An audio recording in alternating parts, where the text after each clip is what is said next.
हम लोग पढ़ने वाले हैं फूरियर इंटीग्रल। ओके, अब देखो बहुत आपको पता होगा फूरियर सीरीज क्या है। फूरियर सीरीज के बाद का ये टॉपिक है। फूरियर सीरीज जो होता है वो पीरियोडिक फंक्शन के लिए एनालिसिस करने के लिए बना हुआ है, वाइल फूरियर इंटीग्रल जो है वो नॉन पीरियोडिक फंक्शंस को एनालिसिस यानी उनके लिए बना है फूरियर इंटीग्रल। अब देखो पीरियोडिक और नॉन पीरियोडिक तो आपको पता ही होगा, जैसे कि कोई फंक्शन अपने शेप को रिपीट करता है तो उसको पीरियोडिक बोलते हैं, और जो अपने शेप को रिपीट नहीं करता ना उसको नॉन पीरियोडिक बोलता है। तो आपको डेफिनेशन वाइज समझना है तो आप ऐसे याद रख लो कि f of t is equal to x of t is equal to x of t plus some time interval ना। अगर ये कंडीशन को कोई भी फंक्शन फुलफिल कर रहा है ना आफ्टर एनी टाइम पीरियड तो इसको पीरियोडिक बोलते हैं, और अगर ये नहीं है इक्वल तो नॉन पीरियोडिक है। ओके, तो फूरियर इंटीग्रल बना है नॉन पीरियोडिक फंक्शंस के लिए। सबसे पहली बात ये पता होनी चाहिए, बहुत से लोग फूरियर इंटीग्रल पढ़ते हैं बट समझते नहीं है उसका फिजिकल मीनिंग क्या है। ओके, तो चलो आज पढ़ते हैं फूरियर इंटीग्रल। देखो the Fourier integral of any function f of x is, देखो कोई भी फंक्शन है f of x हमको दिया हुआ होगा, उसका अगर फूरियर इंटीग्रल करना है तो देखो सबसे पहले आप ये रूल याद रख लो that describe the Fourier integral. Okay, तो ये इस तरह से है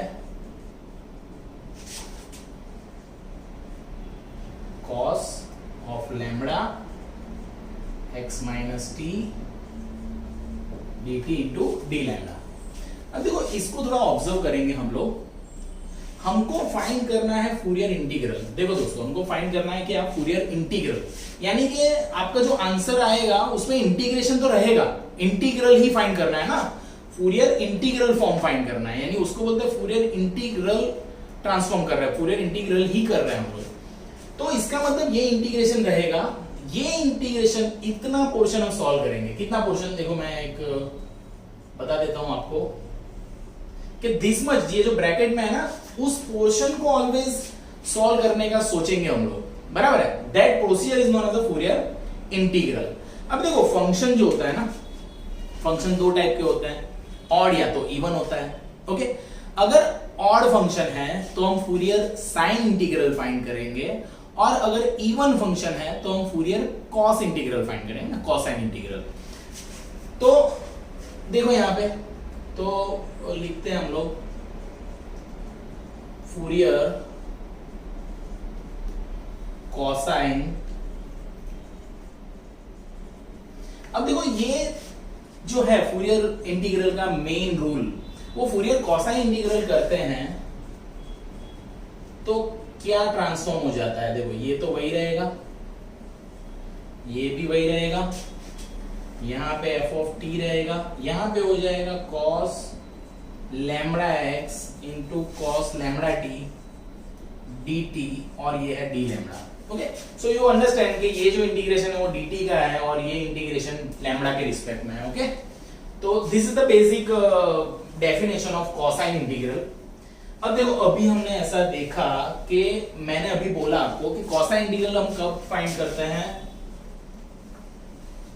जब इवन फंक्शन होता है, फंक्शन शुड बी इवन, तो हम कॉसाइन इंटीग्रल करेंगे। अब इवन फंक्शन है तो हमको पता है कि ये ट्वाइस हो जाएगा। ओके, माइनस इंफिनिटी इंफिनिटी तो मैंने ट्वाइस कर दिया, तो जीरो से इंफिनिटी कर देंगे हम लोग। दूसरी बात, अगर मैं इतना अंदर का पोर्शन कर रहा हूं तब वेरिएबल कौन है, t, तो इसका मतलब this portion is constant for that integral, तो इसको हम आगे लिख देंगे। ये इंटीग्रेशन तो यहीं पे रहेगा, यहां पे हो जाएगा cos लैम्बडा x आगे चला जाएगा, और यहां पे आ जाएगा 0 टू इंफिनिटी ना। Why 0 to infinity, because minus infinity से इंफिनिटी का मैंने बिकॉज ऑफ इवन फंक्शन मैंने ट्वाइस कर दिया और 0 से इंफिनिटी कर दिया, और यहां पे आ जाएगा f of t cos lambda t into dt and d lambda as it is. So this is called more simplified form of the cosine integral. तो अगर आप कोसाइन इंटीग्रल फाइंड करना है आपको, तो आपको ये समझ लो कि हम इसी को यूज कर लेंगे, एंड दिस मच पोर्शन जिसको मैं सॉल्व करूंगा, and I will find Fourier cosine integral. Okay, अब इसी तरह से साइन इंटीग्रल होगा, देख लो आप, समझ लो मेरी बात। अगर साइन इंटीग्रल है तो यहाँ पे आ जाएगा साइन लैम्डा एक्स और साइन, ये तो सॉरी हाँ साइन, दोनों साइन हो जाएंगे, साइन लैम्डा एक्स और साइन लैम्डा टी, बाकी सब सेम रहेगा। बिकॉज दैट साइन इंटीग्रल हम कब फाइंड करेंगे, जब हमारा क्या होगा, ऑड फंक्शन होगा। तो ऑड फंक्शन होगा तो वापिस हम ऑड इंटू ऑड, क्योंकि ऑड इंटू ये ऑड इवन हो जाएगा, तो ट्वाइस 2 अपन पाई कर दो, 0 से इंफिनिटी, तो ये तो वही रहेगा, यहाँ पे साइन लैम्डा एक्स आ जाएगा, है ना, इस तरह से। तो इसी तरह से आप साइन इंटीग्रल भी कर सकते हो। ऐसा हो तो आप इसको देख लो अच्छे से। मैं साइन इंटीग्रल लिख के बताता हूँ आपको, बहुत इजी है। सपोज यहाँ पे साइन इंटीग्रल कर रहे हैं, देखो ना, मैं यहाँ पे चेंज करके आपको पूरा बता देता हूँ साइन इंटीग्रल क्या होता है। तो यहाँ पे हो जाएगा क्या, साइन, यहाँ पे भी साइन, ओके, बिकॉज दिस, देखो यहाँ पे t है वेरिएबल, तो ये हो जाएगा साइन, ओके, और यहाँ पे हो जाएगा sine. So this is called Fourier sine integral. क्यों? क्योंकि देखो ये ऑड फंक्शन होगा, now odd into odd will become even, तो इवन हो गया, ये 0 से पाई हो गया, 2 वापस आप रख सकते हो। Okay, so this is called Fourier sine integral and Fourier cosine integral. Generally this procedure is known as a Fourier integral. तो चलो एक सम देखते हैं हम लोग।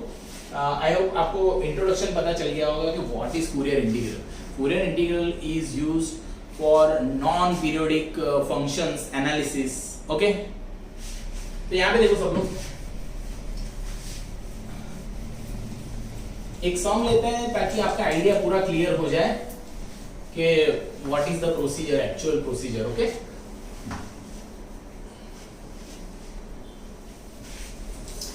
यहां पे देखो सब लोग, लेट अस हैव वन सम। तो कोई भी एक सम ले लेते हैं। बोला हुआ है फाइंड फूरियर इंटीग्रल ऑफ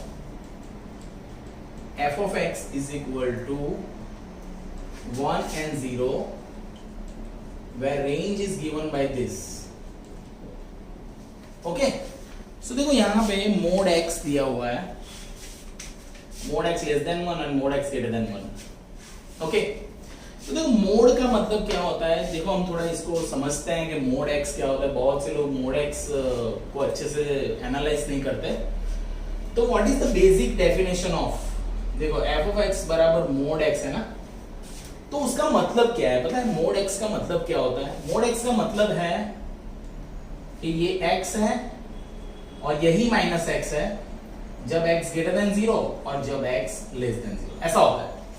ये कंडीशन कंबाइनली mod x में ऐसे लिखी जाती है। Okay, generally. अब हम देखते हैं कि ये क्या बात कर रहा है। ओके, आप समझो एक बात कि यहां पे है ना, सॉल्यूशन में अगर मुझे इसका फूरियर इंटीग्रल फाइंड करना है, अगर आप फूरियर इंटीग्रल फाइंड कर रहे हो, तो सबसे पहले क्या करो दोस्तों, आप ये पता लगा लो कि फंक्शन ऑड है या इवन है। तो आपका आधा काम इजी हो जाएगा। कैसे? फंक्शन अगर ऑड होगा तो हम साइन इंटीग्रल फाइंड कर लेंगे, फंक्शन अगर इवन है हम कोसाइन इंटीग्रल फाइंड कर लेंगे। ओके, यहाँ पे देखो आपको कोई भी वैल्यूज दे सकते हैं, बट फंक्शन इस तरह से दिया है। सपोज हम फंक्शन की बात करते हैं, यहाँ पे देखो आप x की जगह पे बिकॉज ऑफ दिस है ना, आप let x as minus x ना, s माइनस एक्स लोगे तो f ऑफ बराबर f ऑफ माइनस एक्स हो जाएगा, है ना। क्यों? क्योंकि देखो आप 1 यहाँ पे लोगे तो फंक्शन वही रहेगा ना, x के अंदर की साइड। क्यों? देखो नंबर लाइन अगर लेते हैं हम लोग इसको समझने के लिए, तो ये जो है ना, ये क्या बता रहा है पता है? -1 से 1 के बीच का पूरा रेंज है ना, इतना रेंज है ये दिस, और इसका मतलब है मोड x के बाहर दोनों तरफ। ओके, तो इसका मतलब ये हो गया इतना और ये हो गया, यानी ये है। ओके, तो यहां पे बोला हुआ है कि इतने एरिया में ये 0 है और इतने रेंज में ये 1 है ना, इतने रेंज में ऐसा बोला हुआ है। ओके, इतने रेंज में 1 है, तो आप -1 लो 1 लो, ये 1 ही रहेगा। So that means in this much portion this function is a even function, है ना, दिख रहा है ना हमको। ओके, सो लिखेंगे सो फंक्शन इज इवन। देखो फंक्शन इवन है ऐसा पता चल गया सपोज आपको, तो लेट अस फाइंड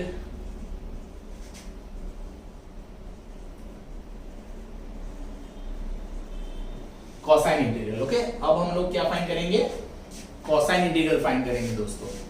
तो कोसाइन इंटीग्रल फाइंड करना है आपको, तो वी हैव अ रूल, है ना, हम सिंप्लीफाइड रूल लिख देते हैं। देखो मैंने सादा रूल लिखा था, फिर उसको मैंने बताया था कि इवन फंक्शन है तो आप ट्वाइस कर लो। So twice 2 by pi 0 to infinity, है ना। यहां पे क्या आ गया था, cos lambda x, because our variable is t right there in the integration. So here 0 to infinity is there, f of t cos lambda t dt and whole d lambda, ना, ऐसा मैंने आपको अभी समझाया। This is called cosine integral of basic simplified form. Okay, so what we are going to do is 0 to infinity। अब because हमने इसको twice करके रख दिया है ना, देखो इस रेंज का मतलब, देखो टोटल रेंज क्या था, टोटल रेंज था minus infinity to infinity. Okay, यहाँ पे अब उसमें से बन गया क्या, -1 से 1, उसका आधा तो 0 से 1 आप ले लो, क्योंकि हमने इवन फंक्शन की वजह से ट्वाइस बाई पाई रख ही दिया है। तो यहाँ पे क्या फर्क पड़ जाएगा, cos लैम्बडा x, और ये लिमिट हो जाएगी 0 से 1। क्यों, क्योंकि 0 से 1 ही रहा ना, क्योंकि मैंने इवन फंक्शन का लॉजिक तो पहले ही लगा दिया है, तो -1 से 1 नहीं लिखूंगा। अगर -1 से 1 लिख रहा हूं तो मुझे ट्वाइस नहीं लिखना है, फिर ट्वाइस करके मैं वापस 0 से 1 कर सकता हूं। ओके, तो ये हो गया 0 से 1। f ऑफ t क्या रख देंगे, 1 है ना, 1 दिया हुआ है कि मोड x 1 से, यानी 0 से 1 की रेंज में क्या है, 1 है। बाकी सब रेंज में क्या है, 0 है, तो बाकी की रेंज हमने ली ही नहीं, और इवन फंक्शन था दैट्स व्हाई 0 से इंफिनिटी कर ही दिया था, तो इसलिए 0 से 1 ही लेंगे। और यहाँ पे क्या आ जाएगा, cos lambda t dt and d lambda as it is। Okay, so ऐसे होगा। देखो आप नंबर लाइन पे समझो इसको कि what is the meaning of this. देखो आप अच्छे से समझ लो, मैं वापस समझा देता हूं आपको, डिटेलिंग करवाता हूं। देखो mode x less than 1, what is the meaning of this. इसका मतलब ये हो गया, देखो इसके दो मतलब हो गए ना, x less than 1 minus x less than 1। Okay, ये x लेस देन 1 तो समझ में आ गया। अगर इसको करना है तो दोनों तरफ माइनस करो, दोनों तरफ माइनस करो, तो x ग्रेटर देन -1 हो जाएगा ना। आपने दोनों तरफ माइनस मल्टीप्लाई, तो इनइक्वालिटी चेंज हो जाएगी। तो क्राइटेरिया क्या हो गया, 1 से छोटा और -1 से बड़ा।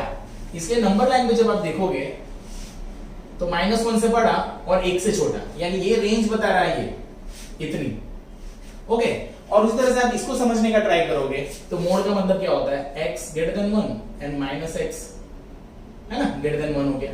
तो जब आप इसको माइनस मल्टीप्लाई करोगे तो हो जाएगा x लेस देन, तो देखो -1 से छोटा और 1 से बड़ा, तो -1 से छोटा इस तरफ और 1 से बड़ा इस तरफ, यानी इन दोनों रेंज में तो फूरियर इंटीग्रल की वैल्यू 0 दी ही है, हमको दे के रखी है ना, तो इसको तो कैलकुलेट ही नहीं करेंगे। इसको कैलकुलेट करने के लिए इवन फंक्शन है, तो 0 से 1 का ट्वाइस ले लो।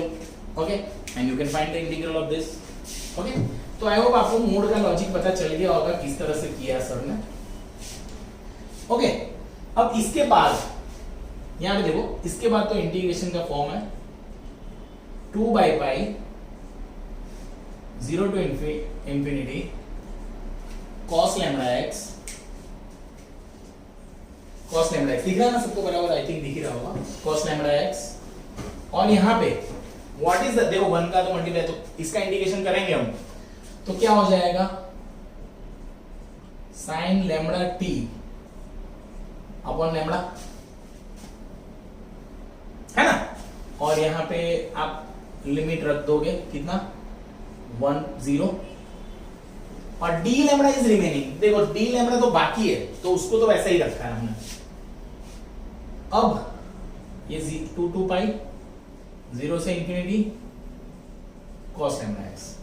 Now while you are putting the value at the place of what, at the place of t, तो आप 1 रखोगे तो it will become sin lambda upon lambda minus, while you are putting 0 then sin 0 will become 0, so it must be like this। So you are up to 0 to infinity cos lambda x sin lambda upon lambda ऐसा रह गया। Okay देखो ये इतना हो गया, ये आ गया तुम्हारा f of x। But what we are asking is Fourier integral ना, हमको तो फूरियर इंटीग्रल फाइंड करना है। तो ये आंसर आप छोड़ दोगे तो आपको मार्क्स नहीं मिलेंगे। तो what to do with this answer, देखो यहां पे मैं सिंप्लीफाई करके बता देता हूं आपको। यहां पे देखो आप, देखो अपना जो आंसर आया है, तो ये पाई इस तरफ ले और 2 नीचे ले लेते हैं, तो हो जाएगा 0 से infinity cos lambda x sin lambda upon ऐसा, और पाई इस तरफ और 2 नीचे चला गया, तो pi by 2 f of x हो गया। बराबर, ये आंसर भी नहीं छोड़ना है हमको, इसको भी सॉल्व करना पड़ेगा। कैसे, देखो आप यहां देखो फंक्शन की रेंजिंग दी हुई है ना, हमने को फंक्शन दिया हुआ था कि मोड x लेस देन जब 1 होता है तब 1 होता है, और मोड x ग्रेटर देन 1 होता है तब 0 होता है। तो आप यहां पे f of x जब ये रखोगे तो 1 रखोगे, तो pi by 2 into 1 that is pi by 2, और बाजू में लिख देंगे mode x is less than 1, क्योंकि उसका रेंज है तब यहां पे 1 रखा, तब ये पाई बाई 2 आया ना, और जब आप 0 रखोगे तो 0 into pi by 2 that is 0, तो यहां पे आ जाएगा मोड x ग्रेटर देन 1। तो देखो ये आया फाइनल आंसर ना, आपको इस तरह से लिख के आना है आंसर को। Okay, whatever is the function, जो क्राइटेरिया दिया है उसको अच्छे से लिखेंगे। तो हमने क्या किया दोस्तों, हमने इसी फंक्शन को इक्विवेलेंट इंटीग्रल फॉर्म में बताया ना, so that's why it is known as a Fourier integral. देखो हमको क्वेश्चन में नहीं बोलेंगे कि कोसाइन इंटीग्रल करो या साइन, अगर बोले तो बढ़िया है ना, बोल दिया तो अच्छा है, पर अगर नहीं बोले तो आपको देखना है कि फंक्शन ऑड है या फंक्शन इवन है। ऑड है तो आप साइन इंटीग्रल कर लो, और इवन है तो कोसाइन इंटीग्रल कर लो। Okay, so I hope you understand this by basic sum. अगर आपको फूरियर इंटीग्रल का कोई सम नहीं आ रहा है तो आप मुझे बोल सकते हो, okay, and I will help you in that. Okay, ये डिग्री इंजीनियरिंग में बहुत इंपॉर्टेंट टॉपिक है, तो अगर आप डिग्री इंजीनियरिंग कर रहे हो कहीं से भी, तो you can have this Fourier integral. Okay, thank you.